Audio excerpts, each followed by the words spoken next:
Hello everyone, Jeremy Gerard from Mythic Customs here with another one of my short customizing tutorial videos. Today's topic is going to be about dry brushing. This is a painting technique that you're going to use a lot when you're customizing Mythic Legions figures. In part because Mythic Legions figures themselves use this technique in the production process. This is definitely a topic, if you've been customizing Mythic Legions, I'm sure you know how to do this, but because I know these videos get out there to so many new customizers, so many people that are looking to get started, I think covering some of these basic techniques is really important. And the reality is these basic techniques are what you're going to use over and over when you're customizing. Even if you just know this painting technique, you can do some really cool stuff with a Mythic Legions Legion Builder figure. You can really add some cool detail. So let's talk about what dry brushing is. As it sounds, dry brushing is the process of taking your brush, you dip it in the paint, and then instead of just painting the figure part with that brush, you actually dry the brush.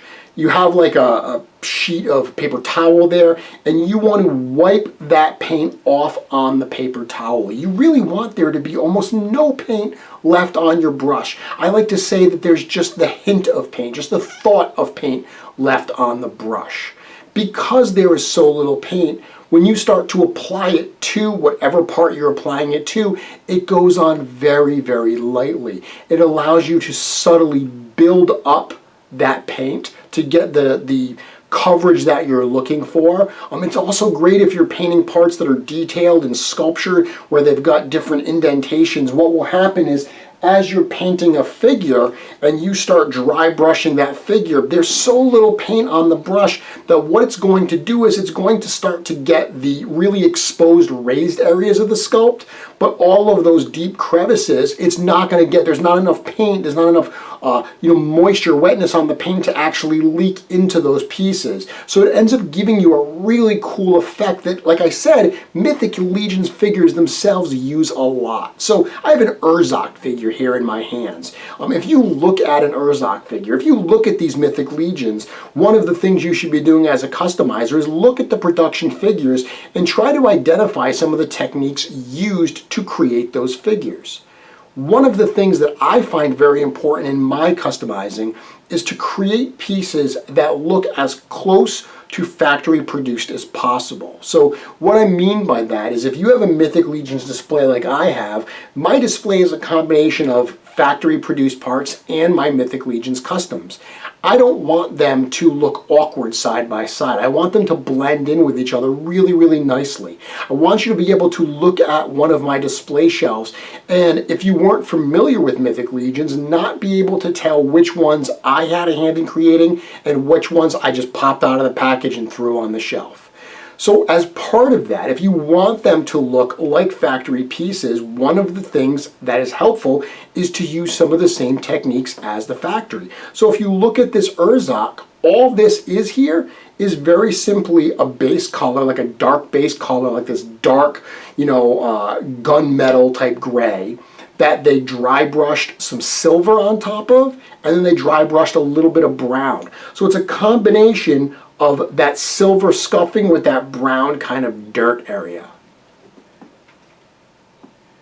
This is a Numbnik figure from Advent of Decay, one of the goblins, one of my favorite goblins. I've always liked this design. If you look at his lower legs on a Numbnik figure, his lower legs have some really cool coloration. They're dirty. Okay, it looks like he's been tromping around in the mud and it's all dried and caked on the bottom of his legs. That's all that is. This is like a silver armor that they took a little bit of brown, a little bit of dry brushing, and they just lightly brushed it on top of these legs.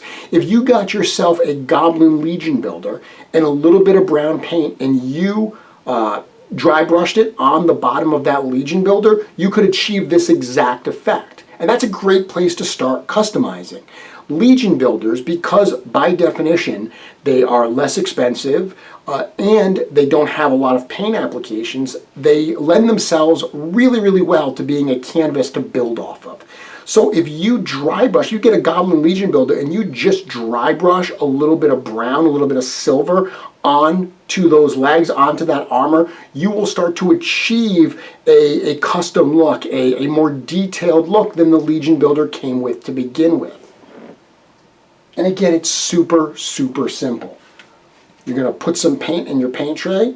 You're going to dip your paintbrush in that paint. You're going to wipe that paintbrush off on a paper towel so it's very, very dry. And then you're going to take whatever part you are painting and you're going to lightly go over. Now remember, you're not trying for deep coverage. Take it slow. You're not painting really, really heavy, trying to get in those crevices. Just rub it over the edges. It's going to go on so lightly. But what you'll find is, go on lightly, let it dry for a bit, dry brush again. That next layer of dry brush is going to darken it a little bit. It's going to make that the color you put on there a little more intense. That's how you start to build up, okay? Couple of things you should know about dry brushing. Number one are your brushes. Dry brushing is brutally hard on brushes. The one I'm holding here, this is a tester's brush. I get these from Michael's. They're available other places in the craft stores. They're available from Amazon. These are the brushes that I really like a lot. This is a 3-pack of Tester's brushes. It's a size 10, a size 8, and a size 2. So I've got a couple larger ones and one nice small one. As you can see, they've got these flat tips at top. I find those work really, really well with dry brushing. Package of this is going to run you about 10 bucks, so you're going to pay just about $3 per brush, which is good that they're not wildly expensive, because in my experience, after you dry brush a handful of times, these brushes are definitely going to see abuse. They're going to start to fray. They're not going to be as effective. I tend to throw them away, okay? If you're spending $3 to a brush and you get a number of customs out of it, throwing it away is not a real big hit. It's not like you just went out and bought like a $30, $35 art style brush. So these are the brushes I really like to use. Couple of my favorite colors paint to use dry brushing. Now, I've done a video before about different paints that I use, and I use the Vallejo brand. That's my favorite kind of paint. But I also do like some of these cheaper craft store type brands. This is Craft Smart, so again, I get these at Michael's. These two colors specifically, this is Craft Smart Tin. Let's see, Craft Smart Tin. And this is Craft Smart Copper. Those two colors I find really, really useful. When I just showed the Urzak figure, and I mentioned that if you have like a dark armor and you dry brush some silver over it, I said silver, I actually use tin. They do have, Craft Smart does have like a bright silver, a silver type color. I find the tin to actually be closer to what they use at the factory. It's a little bit of a darker color. You're going on so subtle to begin with. This is the one I really like. If you've looked at any of my customs and you see kind of the wear that I put on them, the scuffing, this is the color I'm using.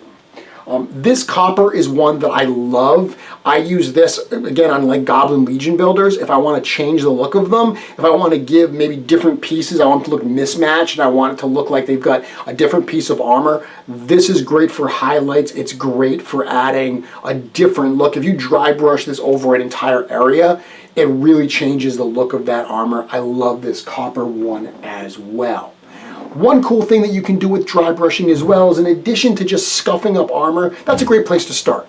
Get yourself a Goblin Legion builder, paint the little details, give it some dry brushing, you'll get the feel for the paints for the piece itself. But I said you can build up paint, so this is a piece that I like a lot. So this is a character that I created using the squid head custom head from Wolf King Customs. And it might be a little hard to see on video here. Let's see if it focuses, but it's actually got a bit of a metallic sheen to it. And the way that I did this was I took the unpainted, this is a 3D printed piece, I took that piece and I sprayed it with black spray paint to start with.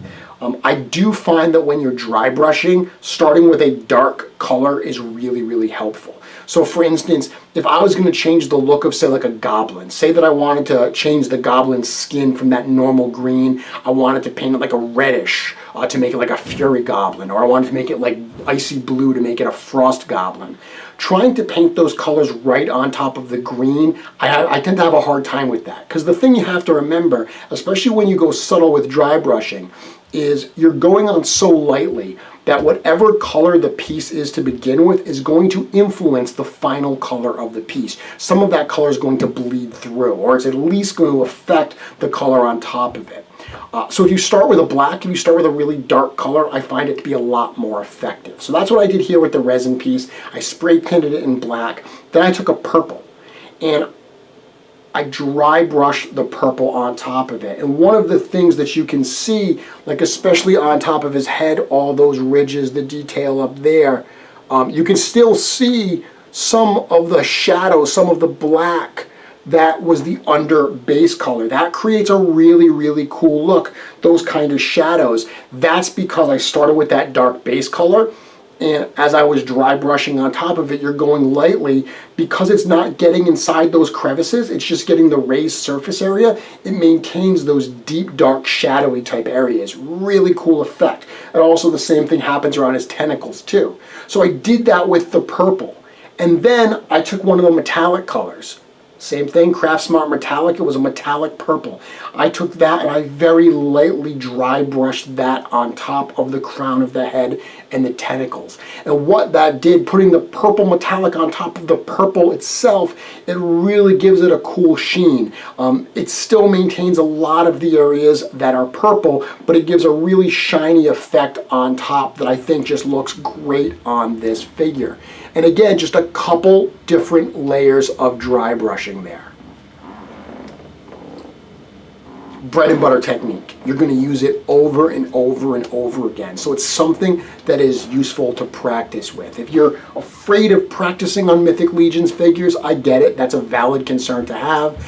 My suggestion is get some like fodder figures, get some cheap figures from a flea market or a toy show or a thrift store. If you can find some Lord of the Rings figures, those are great figures to use for this, because the Lord of the Rings figures themselves lend themselves really well to cannibalizing for parts of their weapons and their capes and their loin pieces. All of those, the skirts, all of those pieces can be combined with Mythic Legions, and the bodies that you end up with that are unusable, use those pieces that you can't use for actual customization, use those to practice your painting techniques. Spray paint them black to get that nice base coat, and then try some of these dry brushing. Again, you can go to any craft store, you can get a handful of metallic paints, you can get some black spray paint. For under 10 bucks, you can probably be starting to test out this technique before you bring it into Mythic Legions figures. Hopefully that helps you out. If you find videos like this informative, helpful, informational, I don't know, inspirational, let me know that. Let me know in the comments. Certainly give the video a like. If you're not already subscribed to the channel, please consider doing so. You'll be notified whenever I put up a video like this or I go live with my weekly Mythic Conversation show. Until then, thank you for checking out the video. I can't wait to see what you make.